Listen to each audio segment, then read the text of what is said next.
Assalamualaikum everyone. Welcome back to my YouTube channel Biological Statistics. मेरा नाम doctor Kashif Hussain है और हम ये चैनल बनाया है अपने पीएचडी और एमफिल स्कॉलर्स के लिए स्टैट के हेल्प आउट करने के लिए। ठीक है, तो आज हम कंट्रास्ट के बारे में पढ़ेंगे। तो कंट्रास्ट क्या होता है? A design technique used to compare different population means after the ANOVA has been constructed. ANOVA के बाद डिफरेंट पॉपुलेशन मीन्स जो हैं उनको हम आपस में कंपेयर करते हैं, इसके लिए हम कंट्रास्ट यूज़ करते हैं। Contrast are planned hypotheses in which the acceptance and rejection of hypothesis is not considered. These are known as pre-planned multi-comparison of different population means. आगे चल के हम एक और टॉपिक डिस्कस करेंगे, मल्टीपल कंपैरिजन टेस्ट, जिसे हम कहते हैं पोस्ट हॉक। ठीक है, वो हमारे हाइपोथेसिस की एक्सेप्टेंस और रिजेक्शन पे बेस करता है, लेकिन कंट्रास्ट इस चीज़ पर बेस नहीं करते, इर्रिस्पेक्टिव है उससे, एक्सेप्टेंस और रिजेक्शन से। कंट्रास्ट में हम बेसिकली क्या करते हैं? कंट्रास्ट में हम we test means of two or more treatments. हम दो या दो से ज़्यादा जो ट्रीटमेंट मीन्स हैं उनका कंपैरिजन करते हैं, उनको टेस्ट करते हैं। ठीक है, कि इनमें से कौन सी इफेक्टिव है। इसी तरह in contrast we perform partitioning of total sum of square. हम टोटल सम ऑफ स्केयर की पार्टीशनिंग करते हैं to check which treatment is not effective. ठीक है, एक नहीं होगी दूसरी इफेक्टिव होगी, तो कौन सी इफेक्टिव है कौन सी नॉन इफेक्टिव है। When sum of the product of a contrast is zero, जब जो इनके sum of coefficient of a contrast, किसी भी कंट्रास्ट के जो कोफिशिएंट्स होते हैं उनका जो सम है और उनके मल्टीप्लिकेशन का जो सम है, अगर वो ज़ीरो के बराबर है तो इसे हम कहते हैं ऑर्थोगोनल कंट्रास्ट। इसका अगर एग्जांपल देखते हैं हम, ये हमारे पास सपोज वी हैव 3 ट्रीटमेंट्स। ठीक है, ट्रीटमेंट हमारे पास किसके बराबर है? k is equal to number of treatments, उसको हम k से डिनोट करते हैं। 3 treatments T1, T2, T3, then construct contrast are K minus 1 that is equal to 3 minus 1 which is equal to 2. So we construct 2 contrast, right?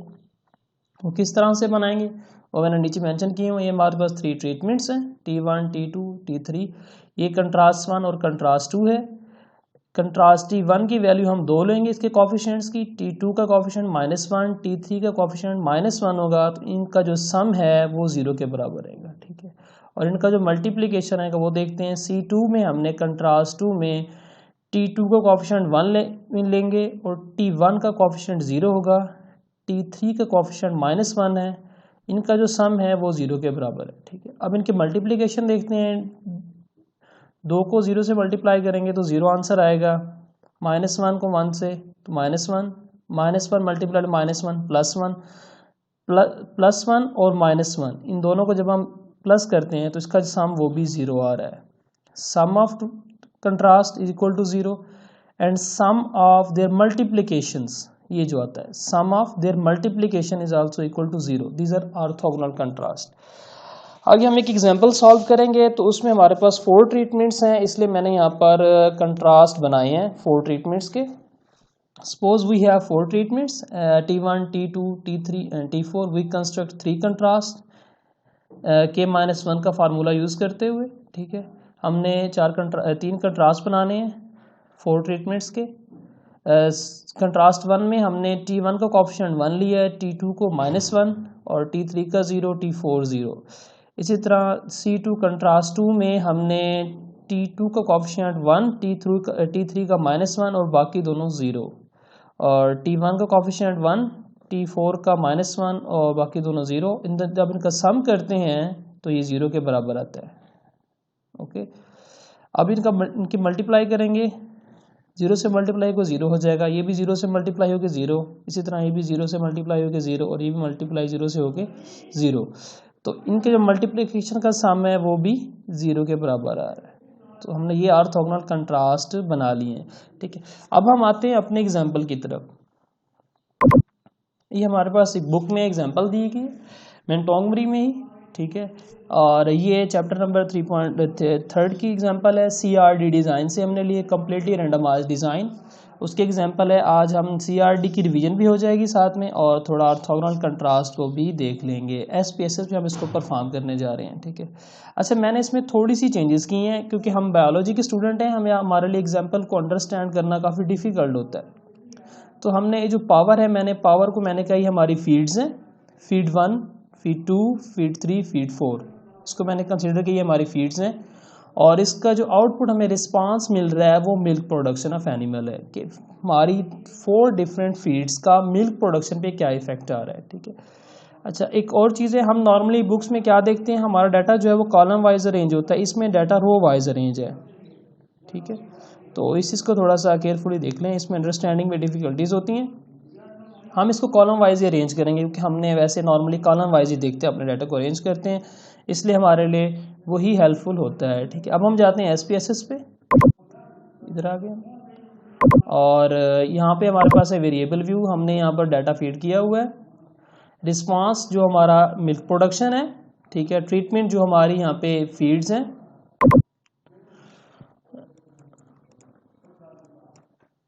Okay. इसके बाद feeds हैं और values हम लेबल करेंगे, ट्रीटमेंट्स को हमने लेबल किया हुआ है।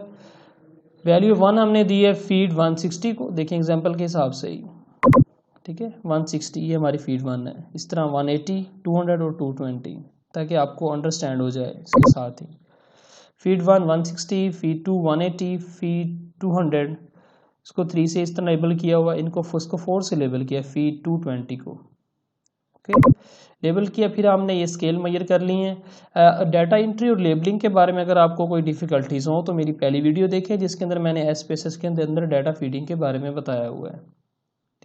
इसके बाद हम जाएंगे डाटा व्यू में, डाटा हमने उसी एग्जांपल से ही लिया है, सेम आपको शो कर देता हूँ मैं थोड़ा सा, और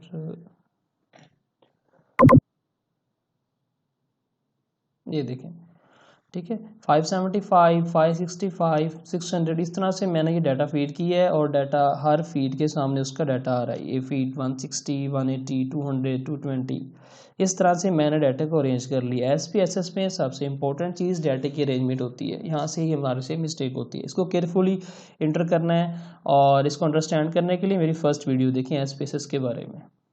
देन हम जाएंगे एनालाइज और इसके बाद हम कंपेयर मीन्स में जाएंगे क्योंकि हम CRD पर फॉर्म कर रहे हैं जो कि 1 वे एनोवा है, इसके लिए हम ऑप्शन में जाएंगे कंपेयर मीन्स में, यहाँ से 1 वे एनोवा और हमारे पास ये जो है इस फॉर्म में आया होगा, ठीक है। इस तरह हमारे पास ये आएगा आपके पास मिल्क प्रोडक्शन जो कि हमारा डिपेंडेंट वेरिएबल है, रिस्पॉन्स है हमारा, और फीड जो कि हमारी ट्रीटमेंट है उसको हम फिक्स फैक्टर लेंगे, इधर आ गया हमारे पास, ठीक है। इसके बाद हम आएंगे कंट्रास्ट पे, अब हमने कंट्रास्ट बनाने हैं, ठीक है। मैंने ऑलरेडी इनको फीड किया हुआ है, कंट्रास्ट के लिए हमने ये बनाए थे, कंट्रास्ट में आपको दिखाता हूँ, ये कंट्रास्ट हमने बनाए थे जिसके अंदर हमने कहा था हमारे पास 4 डिफरेंट ट्रीटमेंट्स हैं, ठीक है। इसमें हमारे पास ये C1, C2, C3, ये 3 कंट्रास्ट हैं और ये 4 ट्रीटमेंट्स हैं जो हमने पहले बनाए थे। तो हम सबसे पहले जाते हैं, ये हमारा कंट्रास्ट 1 ऑफ 3 शो कर रहा होगा आपको स्क्रीन के ऊपर SPSS में, कंट्रास्ट 1 ऑफ 3, पहले 1 फिर -1 फिर 0 फिर 0, ये हम फीड कर देंगे इस तरह से।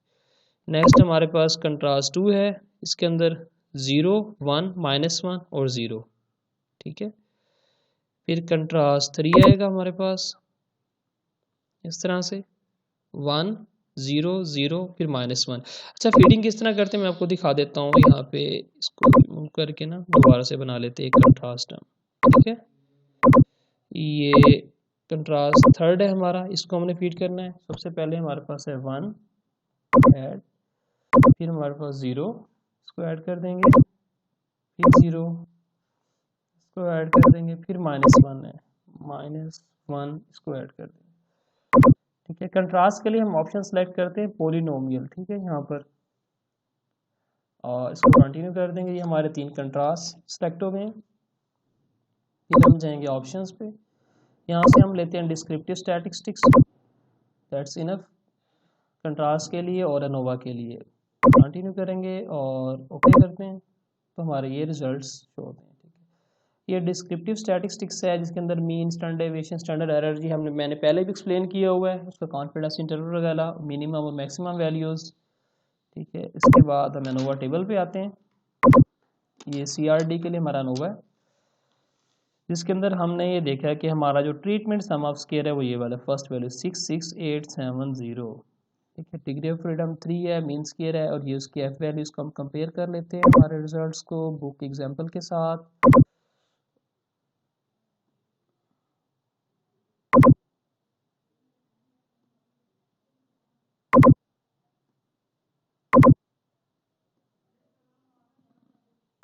ये ठीक है, हमारे पास ये एग्जांपल थी, तो इसके हम रिजल्ट्स को, ये हमारा ट्रीटमेंट सम ऑफ स्क्वायर जो है दिखा रहा है 66870, राइट। सिमिलर है, एरर हमारा 5339.2 है, तो ये हमारा एरर है 5339.2, 16 डिग्री ऑफ फ्रीडम और टोटल डिग्री ऑफ फ्रीडम 19 आ रहा है, राइट। इसमें हमारे पास जो एक्स्ट्रा वैल्यू वो कंट्रास्ट के लिए हमने ली हुई है, ये है कंट्रास्ट, जो हमारे कंट्रास्ट हैं उसके लिए सम ऑफ स्क्वायर ये आ रहा है, डिग्री ऑफ फ्रीडम ये 1, और उनकी जो मीन स्क्वायर है कंट्रास्ट का वो ये, और इसकी एफ वैल्यू में बता रही है 191.361। ठीक है, ये भी सिग्निफिकेंट है। जब वैल्यू हमारी सिग्निफिकेंट होगी इसका मतलब ये होता है कि हमने एच नॉट को रिजेक्ट करना है, हमारा नल हाइपोथेसिस रिजेक्ट हो रहा है। ठीक है, हमारी क्योंकि वैल्यू सिग्निफिकेंट आ रही है, लेस देन 0.05 का मतलब है हमारी वैल्यू सिग्निफिकेंट है और हम एच नॉट को रिजेक्ट कर देंगे। ये भी लेस देन 0.05 है, इसमें एच नॉट को हम रिजेक्ट करते हैं। ठीक है, जो हमारा नल हाइपोथेसिस होगा।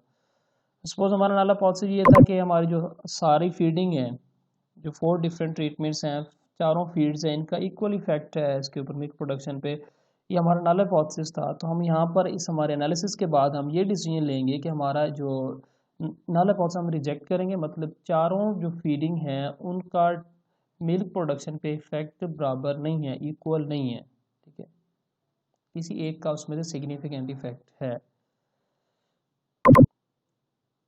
तो इसके बाद हम कंट्रास्ट में देख लेते हैं सिग्निफिकेंस के लिए।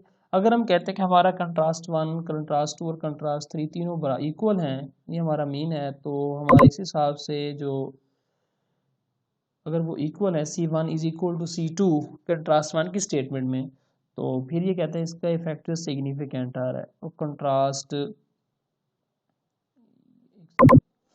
ये देखें, कंट्रास्ट में ट्रीटमेंट 1 और ट्रीटमेंट 2 का इफेक्ट जो है वो इक्वल है, T1 is equal to T2, तो यानी कि फिर इस that is equal to T1 minus 2 is equal to 0। इन दोनों का डिफरेंस जो है वो 0 के बराबर है, ऐसे है ना।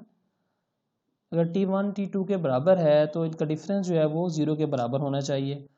ये शो कर रहे हैं, हम कहते हैं ये दोनों बराबर हैं, तो अगर ये सम इनका इक्वल है तो फिर ये कंट्रास्ट 1 बनता है, इक्वल वाला हम लेंगे।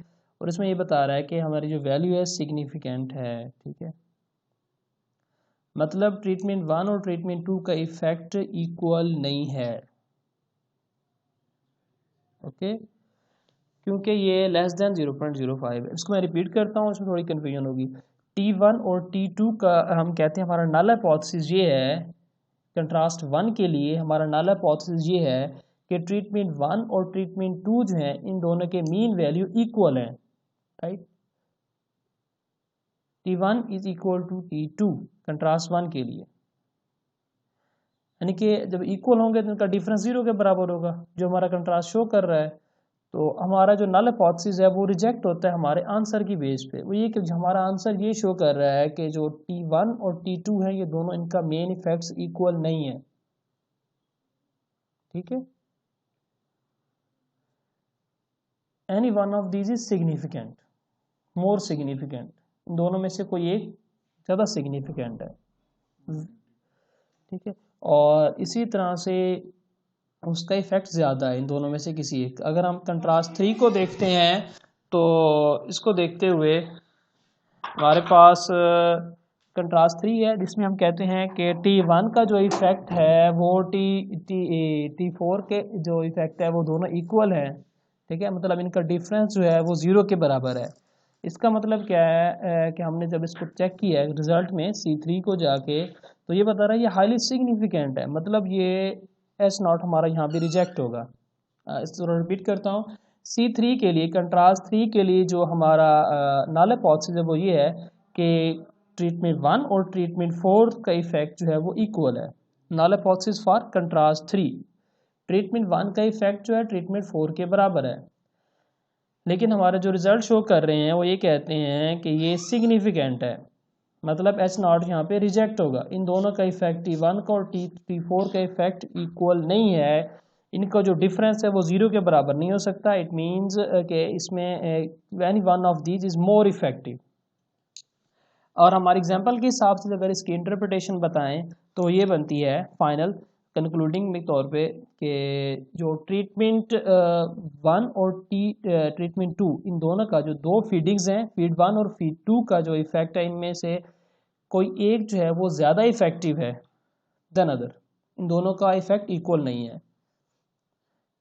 और T3 और T2 और T3 का जब हम डिफरेंस चेक करते हैं दोनों ट्रीटमेंट से, ट्रीटमेंट 2 और ट्रीटमेंट 3, फीड 1 और फीड 2 और फीड 3, इन दोनों में से कोई एक जो फीड है वो ज़्यादा इफेक्टिव है, ठीक है। और जब हम T1 और T4 की बात करते हैं तो हम कहते हैं कि फीड 1 और फीड 4 में से कोई एक फीड ज़्यादा इफेक्टिव है। और अगर आप कंट्रास्ट के हिसाब से इंटरप्रिटेशन एक और तरीके से भी इसकी कर सकते हैं, सिंपल है, जिसमें हमने ये स्टेटमेंट मेंशन की थी कि विच ट्रीटमेंट इज़ नॉट इफेक्टिव। ये बताना चाहे तो आप ये कह सकते हैं कि ट्रीटमेंट 1 और ट्रीटमेंट 2, ये दो ट्रीटमेंट्स का हमने कंट्रास्ट 1 बताया कि हम ये, हमारा नल हाइपोथेसिस ये था कि ये दोनों बराबर हैं, लेकिन यहाँ से रिजल्ट्स हमारे बता रहे हैं कि नल हाइपोथेसिस हमारा रिजेक्ट होगा, राइट। तो इनमें से ट्रीटमेंट 1 और ट्रीटमेंट 2 में से कोई एक लेस इफेक्टिव है। इसको हम इस तरह से भी इंटरप्रेट कर सकते हैं। आई होप आपको समझ आ गई। अगर किसी को इसमें कोई कन्फ्यूजन हो तो प्लीज़ कमेंट करें, ताकि मैं आपको दोबारा इसमें बारे में थोड़ा बहुत क्लैरिफाई कर दूँ, इसको क्लैरिफिकेशन नहीं है। और मेरे चैनल को सब्सक्राइब करें ताकि आपको इन वीडियोज़ भी मिल सकें, तो आप बेल आइकन को प्रेस कर दिया करें, ठीक है। And thank you for watching. अल्लाह हाफिज़।